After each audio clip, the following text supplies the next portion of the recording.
ગુજરાતી ન્યૂઝમાં આપનું સ્વાગત છે। હિંમતનગર ખાતે કલેક્ટર લલિત નારાયણ સિંહ સાધુની અધ્યક્ષતામાં જિલ્લા સ્વાગત કાર્યક્રમ યોજાયો। સાબરકાંઠા જિલ્લા કલેક્ટર લલિત નારાયણ સિંહ સાંધુની અધ્યક્ષતામાં કલેક્ટર કચેરી સભાખંડ ખાતે જિલ્લા સ્વાગત કાર્યક્રમ યોજાયો હતો। લોકશાહીને ધબકતી રાખી પ્રજાના કલ્યાણ માટે છેલ્લા 20 વર્ષથી નિરંતર ચાલી આવતો ગુજરાત સરકારનો સ્વાગત ઓનલાઈન ફરિયાદ નિવારણ કાર્યક્રમ લોકો માટે આધારસ્તંભ બની ગયો છે। આ કાર્યક્રમમાં જિલ્લાના નાગરિકોએ 14 જેટલા પ્રશ્નો રજૂ કરવામાં આવ્યા હતા। આ કાર્યક્રમમાં ગૌચરની જમીનમાં દબાણ બાબત, ગામતળમાં પ્લોટ ફાળવણી, રોડ રસ્તા, અવાજના પ્રદૂષણને અટકાવવાના પ્રશ્નો સહિત વિવિધ વિષયો પર પ્રશ્નો રજૂ કરવામાં આવ્યા। આ કાર્યક્રમમાં કલેક્ટરે જિલ્લા સ્વાગત કાર્યક્રમમાં અરજદારોને યોગ્ય માર્ગદર્શન આપી તેમના પ્રશ્નોના ઝડપી નિકાલ આવે તે અંગે સંબંધિત અધિકારીઓને અનુરોધ કર્યો હતો।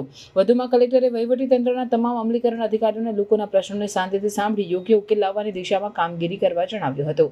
આ કાર્યક્રમમાં જિલ્લા વિકાસ અધિકારી હર્ષદ વોરા, અધિક નિવાસી કલેક્ટર કૃષ્ણા વાઘેલા, ડીવાયએસપી, તાલુકા વિકાસ અધિકારીઓ તેમજ અન્ય અમલીકરણ અધિકારીઓ તેમજ અરજદારો ઉપસ્થિત રહ્યા હતા। Bureau chief Aavid Alipura, Sabarkantha.